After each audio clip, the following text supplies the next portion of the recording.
Making It Work is brought to you by the Max de Pree Center for Leadership at Fuller Theological Seminary and the Theology of Work Project. Welcome to Making It Work. Through conversation, scripture, and stories, we invite God into work's biggest challenges so that you can live out your purpose in the workplace. I'm Mark Roberts. And I'm Leah Archibald. And this is Making It Work.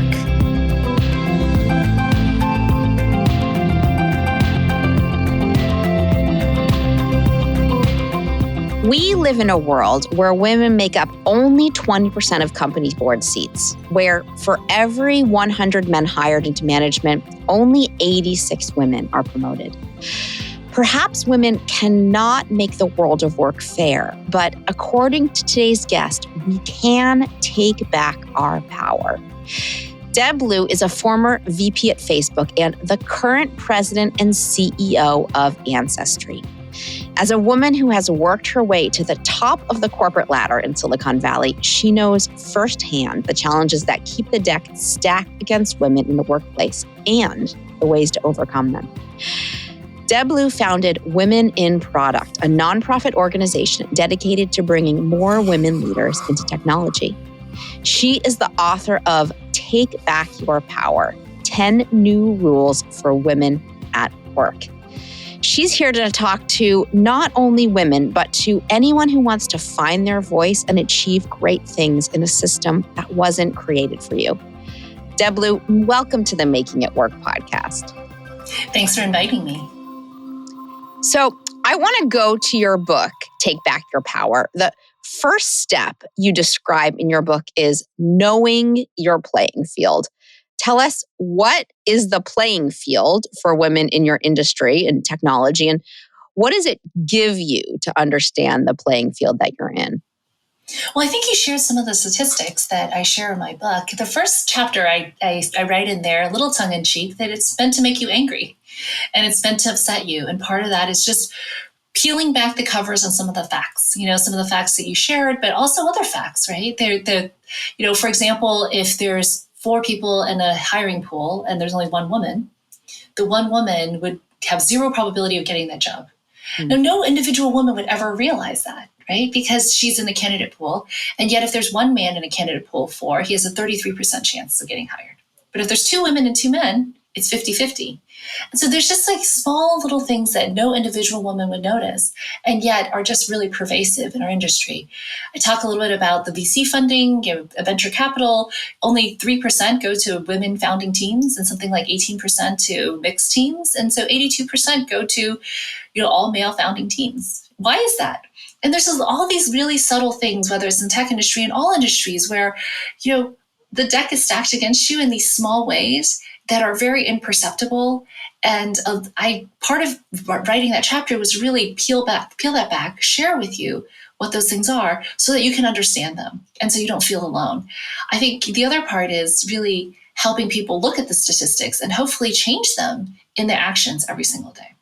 So what does that do for you, knowing the statistics, beyond making you angry? Because I don't know, if for me, once I get angry, maybe I don't have like a step 2. Like, where do I go from being angry? Well, it's to make you angry and to understand that the system is not fair and not built for us. But then the second step is the next 9 rules beyond learning the playing field is really, how do you address it? How do you every single day make some progress against it? One statistic is that now men and women negotiate almost equally for raises, but men get it 20% of the time and women get it 15% of the time.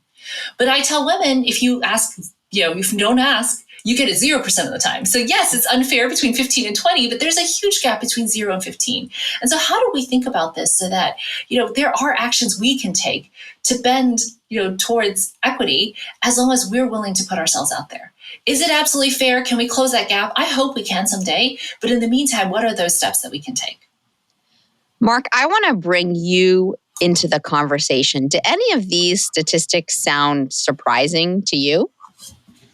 Well, a little bit, just because I have worked in contexts in which I think women have more responsibility and respect and power. Not that it's perfect, But like right now, I'm working at Fuller Seminary, and Fuller has for many, many years sought to lift up women and respect them and have women leaders. And, my boss is a woman and her boss is a woman. So my experience may be a little unusual, but I also have talked with many women in a variety of industries, including tech.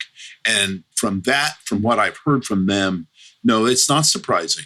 It's stark when you read it. It's very unsettling. And it's so obviously unjust that it is problematic. So I'm not really surprised, but every time I read things like this, or when I read Lean In, man, this is really broken in ways that it's easy not to really realize. And that's part of the story. I mean, I really appreciate that that's where you began, Deb. But I appreciate that wasn't the whole book. That then you're like, wait a minute, you actually have some power, you women in particular, and you can do something with that. And I think it's slightly different industry to industry, the tech industry versus not-for-profits versus higher education, where we've had different experiences. But all these industries have unspoken rules of power that maybe go under the radar until you really bring them to the fore. So, Deb, I want to ask you what kind of messages you heard in your career related to power, and what were the consequences of those messages?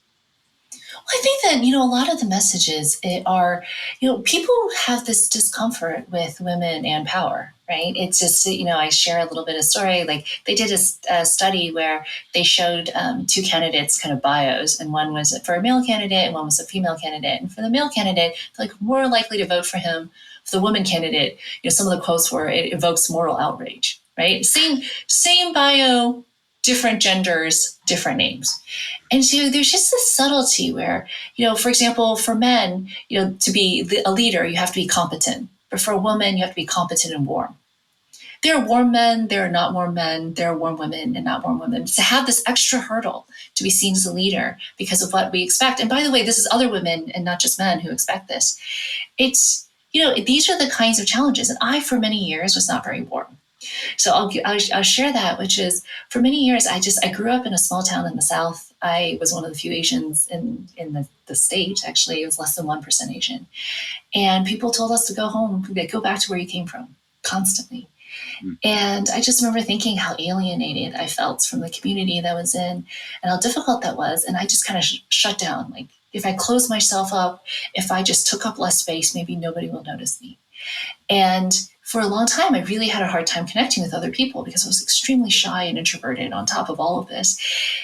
And now, and not being a warm woman, it was very hard to be a leader and hard to be perceived as a leader. And I got tons of feedback about this. People don't trust you. They can't connect with you. And it took me a long time. And that's just feedback. And by the way, just because the feedback seems unfair doesn't mean it's not true. It doesn't mean it's invalid, because all those people who shared that feedback with me really wanted to connect with me. But connection is so important for a woman leader in a way that, warmth and connection is not as important for a male leader. And so these messages were told to me. And I share this not to say that, I wish that women didn't have this extra hurdle to be warm, but it was something that I worked really hard at. It was a skill I ended up having to cultivate in order to get to where I am today. But that's completely unfair that there's this extra hurdle. And yet I had to decide what to do about it. And so these messages that we send is, you have this extra hurdle. You've got to go figure it out. You have to accommodate that hurdle, or you're going to be left out of the opportunities. And, as I said, it doesn't have to, just because something is unfair doesn't mean that it's invalid, that I didn't have to do that thing. And so I had to figure out what I chose to do.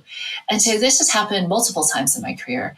And, Chuck Swindoll has a quote, it's like life is 10% what happens to you and 90% how you react to it. And that's the quote that I look at in all these circumstances. Just because, something happens doesn't mean you don't get to choose to respond. And you get to choose to respond how you want. Is it with grace? Is it with dignity? Is it with fight? Like, what is it that you're going to do coming off of that? And so, we were talking about the 10%, but a lot of this book is about the 90%. So in my introduction, I talked about finding your voice for people who are in systems that weren't created for them. How do you find your voice and achieve great things? What I'm hearing from you is that finding your voice isn't necessarily 100% of your particular introverted voice, but how do you find your voice that works for the situation? Yes. So let me ask you the question, how did you find your voice? And do you think finding your voice is like really uniquely personal, or is it really situation specific? I think one of the things we don't talk about is there's a huge bias, especially in the workplace.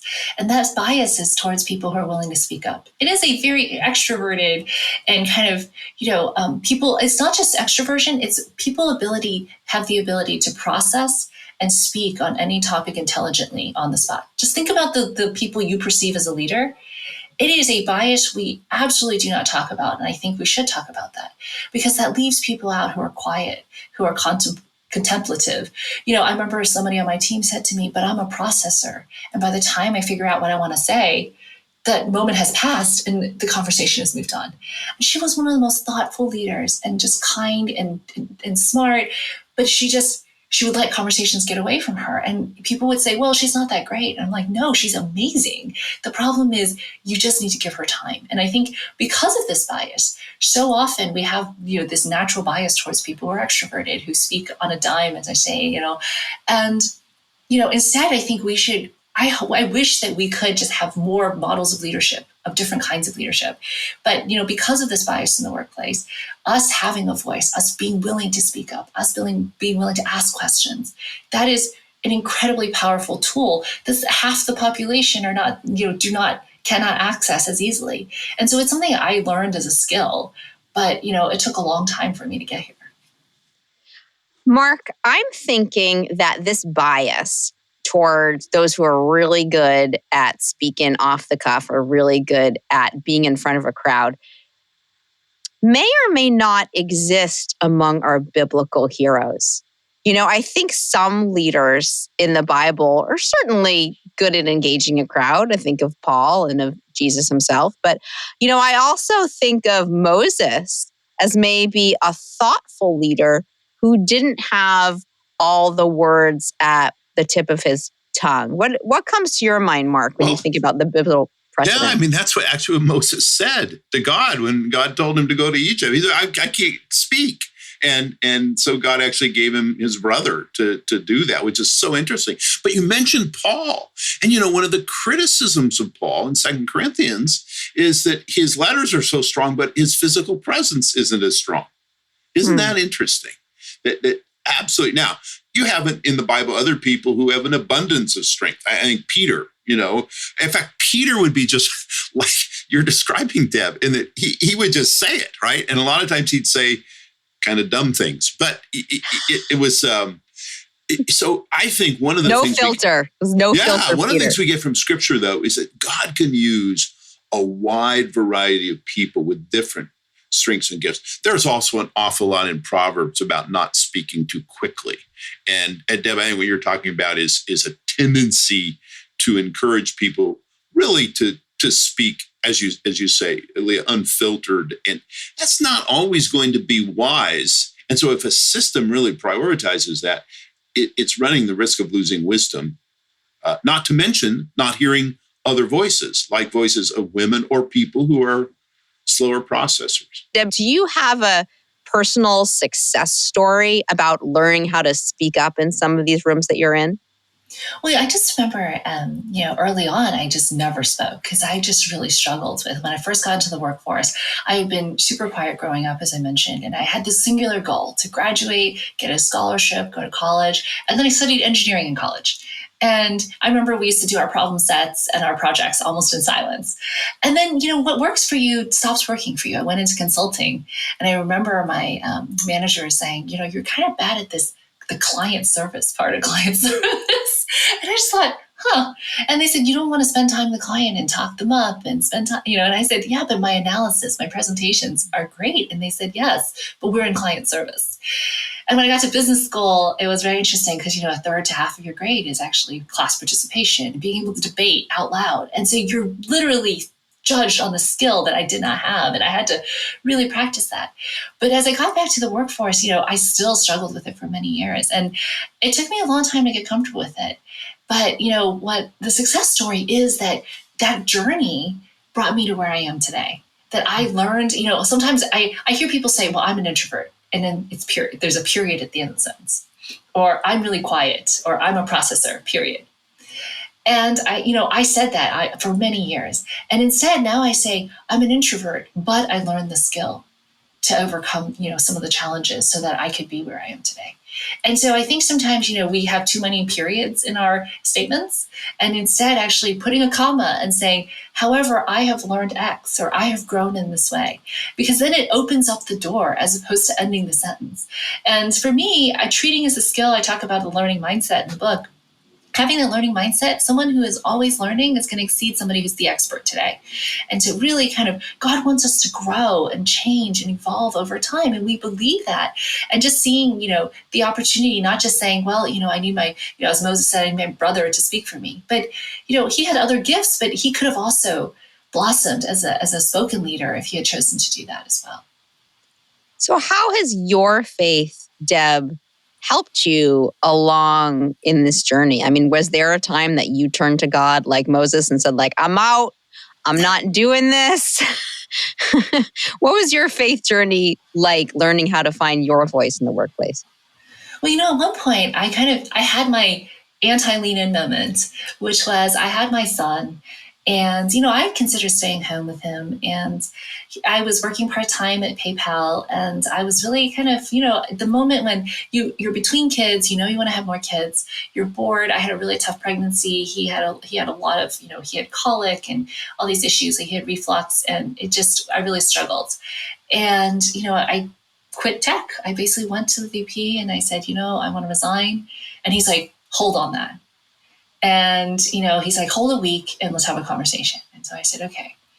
In the meantime, though, my Bible study, a couple people from my Bible study prayed about this decision. And they prayed a very specific ask of God, which was, at the time, I thought completely crazy. And that exact thing happened. And I stayed in tech and I have the career I have today. And I mentioned this story recently, actually just a few months ago, to the person who prayed with her husband. And she had completely forgotten that. She goes, oh, yeah, I guess that did happen. And I said, this completely changed the trajectory of my career. And so, sometimes God answers prayers through other people. Sometimes he answers their prayers in different ways. I have the career I have today because of my Bible study, because, that was the moment when I needed to lean in. And, God made that possible. A couple of years later, I meet Cheryl. She actually gives me the lean in talk way before the book comes out. And it really, accelerated my career in a bunch of ways. And so I think that, that God puts the right people in your life at the right time to say the right things, to guide you towards where his will is for you as well. What was the prayer or the piece of wisdom or the conversation that you got in that moment that changed your trajectory? So at the time, I was thinking about, I was quitting so that I was working on a small business with my sister. And I said, the flexibility of owning a small business would be great. My sister still works in that small business today. And they said, the prayer was oddly specific. They said, if she's not meant to leave tech and go and work on this business with her sister, have someone come out of the woodwork to say that this is not right and that opportunity will no longer materialize. Her husband comes 3 days later, and I didn't tell her about this. 3 days later, her husband says, I would like to quit my job and work with Caroline on the business. And I just thought, what? I had not mentioned this to them at all. And I said, okay. And a few days after that, the VP I talked to, Dana, called me and he said, there's an opportunity to run product at eBay, the entire buyer experience. Do you want it? Wow. And I said, yes. And so, sometimes God works in mysterious ways. And, sometimes I think we just, that things like that, I can't believe is a coincidence. Mm. Can I just say that I really appreciate also the way in which you are bringing your work to your small group. I mean, faith work is kind of our thing. And just the fact that you did that you brought it there, that you talked with them, that they prayed with you. And that I'm guessing that wasn't an unusual thing, that you brought all of life into your Christian experience. And then that could have an impact on your work life and your professional life. So just want to give a thumbs up to that, as well as to God for giving you that pretty amazing answer. Yeah. God answers prayers in special ways. But, so much of my life's journey, I talk about, the people, the allies in your life. And one of them is your circle. And I've been in Bible studies for the last, 20 something years. And that has been, those are the people you live life with that support you. And in the acknowledgments, I acknowledge the women of my Bible study who made it possible for me to write this book and supported me all along the way. Wonderful. Deb, I want to go back to your book, Take Back Your Power, 10 New Rules for Women at Work. Do you, when you're speaking to other women in the workplace, do you think it feels like a revelation to them that we actually do have some agency in taking back power in the workplace? Yeah, I think a lot of times we have so much more power than we think we do. Every meeting, you get to choose how you walk in and how you show up. And when I say that, there's my friend Carol Izazaki talks about unintentional, ridiculous strategies that people employ. And I share a little bit about that in the chapter about free pass, where, before you go into a meeting, you don't think, in this meeting, I'm going to add no value, or I'm going to sit in the back and do other things, but how many times do you walk out of a meeting having done just that?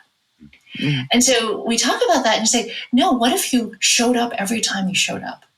Mm. What if you didn't give yourself a free pass to kind of lean back, and you showed up and you actually made a difference in every moment that you spent time, or you just didn't go to the meeting at all? I think sometimes we kind of just sit back and we call backbenching it, but at the same time, you have agency to leave your mark in that meeting or not go. And I think it's just small things like that, where if we just, you have to choose whether or not you ask your manager, not necessarily saying, hey, Leah, will you promote me? But instead say, hey, what is the distance between me and the next level, and how can we partner so I can get there? Right? A lot of people just don't even ask. And the people who ask will say, well, can you promote me? But instead, asking in a way that turns that person into your ally. That is power, because now they're aligned with you. You have ambitions. They want to work with you to achieve those ambitions, and you're enlisting them as your ally to get there. And I think sometimes we just kind of say, well, I'm afraid they'll say no. But how can you say no to, hey, this is my aspiration. Can you work with me to get there? The answer is naturally yes. Make it easy for someone to say yes to you. That's great. Hey, Leah, I may be stepping on your toes here, and you're going to ask this anyway, but I have to say, Deb, I was tracking with you in your book, and I'm all with you. And then you have this chapter on forgiveness, and that really was kind of stunning to me. It's a great chapter, and actually tell a story of someone that I know and used in my D-Min class, Rowena's story. And can you talk about forgiveness? Because I was not expecting that in your book, but you made such a strong case for it. So I'd love for you to talk about it. Well, I think people just don't think, like, when you get to the chapter of forgiveness, it's kind of the journey. You're kind of going through the different stuff, and then you get to forgiveness. And some people will ask me, did I feel like that chapter was out of place? And I said, actually, that's the chapter I wrote first. Interesting enough. But part of that is, I think our lack of forgiveness of ourselves and others is often a huge stumbling block for us in our lives, especially our work lives. And I tell the story of, I used to go to my career coach, and I still have the same career coach for the last, I think, 10 years now, over 10 years. I said to her, this happened at work. I can't believe this. I can't believe they said that. This is how I responded. I felt like I should have responded better. And she, at the end, after doing this for a while, she goes, when are you going to put down the backpack? And I'm like, what are you talking about? She said, every time you have a work grievance, every time something happens to you, you kind of take a stone and you put it in your backpack, you put the backpack on, and you keep hiking. She goes, you know what? You're carrying the weight, not the other person. When are you to put down the backpack? Think about that word picture, right? You're carrying grievance, you're carrying anger, you're carrying resentment. And suddenly it felt so freeing to say, you know what? Wow, I need to put this down. And it just really transformed how I worked, because things happen at work. things that are negative, things that you feel bad about, things that you struggle with. And if you carry that weight instead of letting it go, that's what lack of forgiveness is. And, the Bible teaches about forgiveness, about even if the other person doesn't deserve it. Forgiveness is both for you, not just for the other person. And I think sometimes we mistake that. But then the last part I talk about is forgiveness of yourself as well. Because, I talk about Rowena Chu. She was assaulted by Harvey Weinstein. And then there was a wall of silence against her. She told dozens of people, and they just did not listen to her. And part of her, held this. She's like, if I could have stopped him sooner. I mean, she was 20 something, and this was 20 years ago. And she's like, if I had just told the right person, I could have stopped the next, 100 people from being assaulted. And yet that lack of forgiveness for herself was actually hurting her. And she had to find freedom in that too. And she tells her story.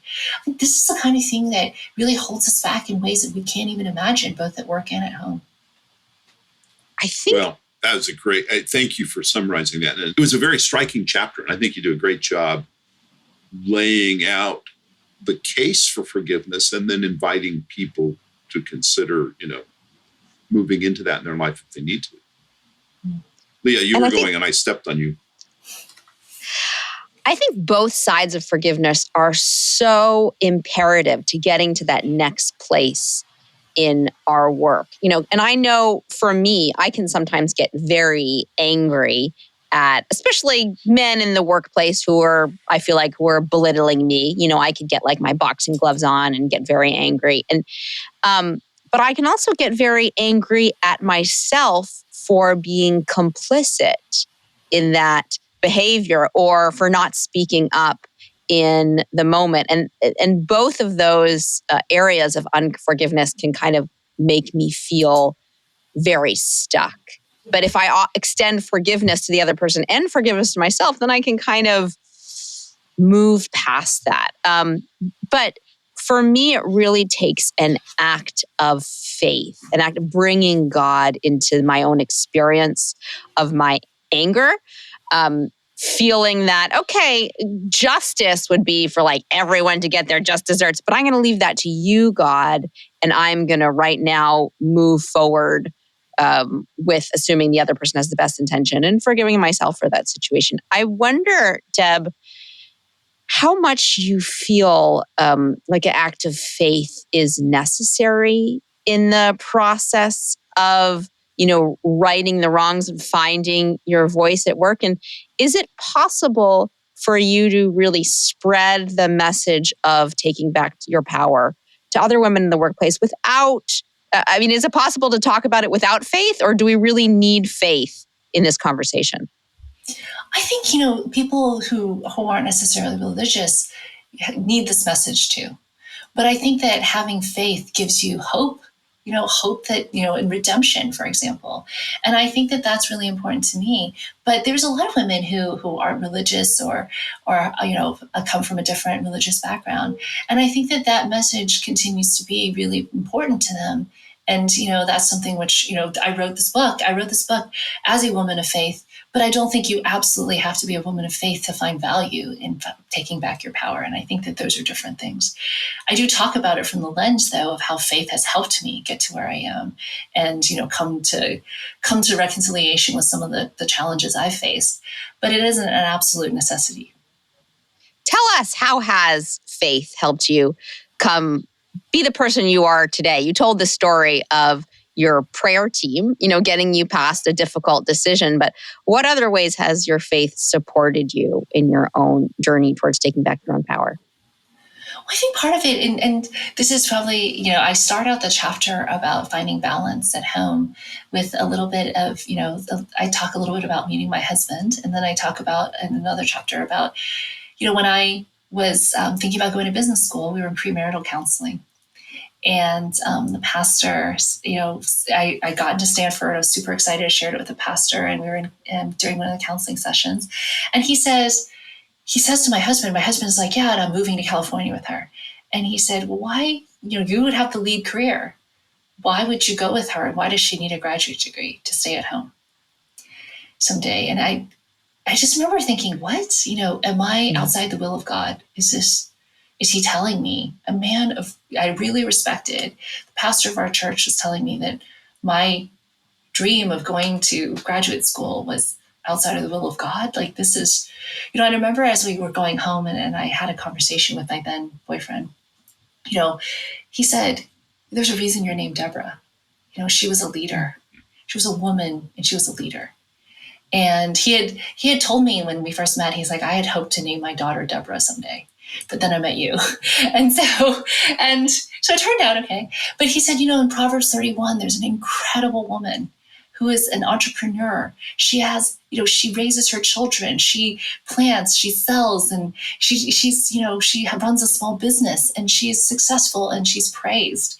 And he said, her husband probably sits at the gate, spitting each other's shoes, making contracts. And so by the way, my husband is an attorney. And so he joked that would be our life. And so,